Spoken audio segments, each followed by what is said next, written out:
Thanks, Jen. I want to ask you first about the negotiations that are going to be getting back underway in Vienna tomorrow over the Iran nuclear agreement. How would the White House assess the status of those talks? It doesn't seem like there's too much momentum toward an agreement.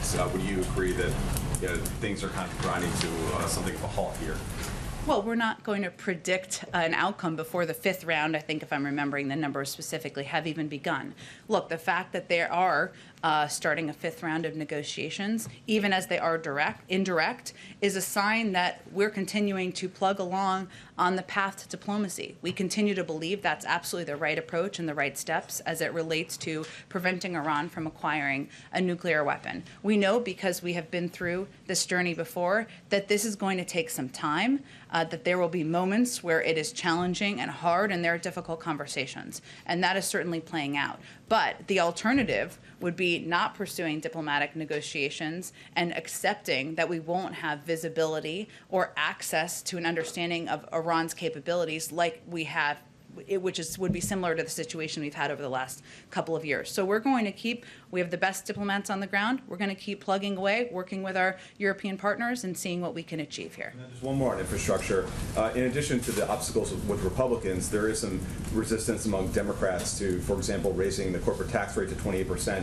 Some Democrats are really agitating to repeal those SALT exemptions on taxes. So can you lay out some steps the White House is going to take this week, perhaps, to get back in touch with those Democratic lawmakers to address their concerns? Because it seems now a deal might be made among Democrats and not necessarily with Republicans.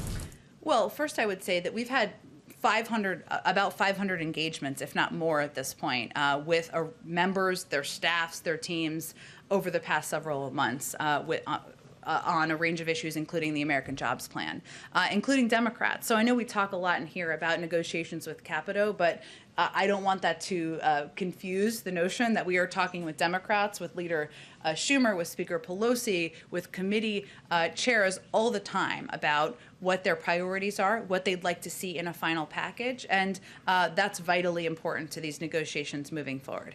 I will say that the president has been clear. He is quite open to a range of mechanisms for paying for these proposals, including raising the corporate tax rate to a lesser percentage. It's all about how you pay for it, right? So it's a matter of numbers. We've just put up forward a proposal that lowers the cost of the overarching package by $550 billion. That requires less money. Not a mathematician, but that is true. So there's opportunity there. What we have not seen from the Republicans is any proposal on how to pay for it that doesn't raise taxes on Americans making less than $400,000 a year. And as it relates to the SALT deduction, we have heard from members. We're open to having those conversations.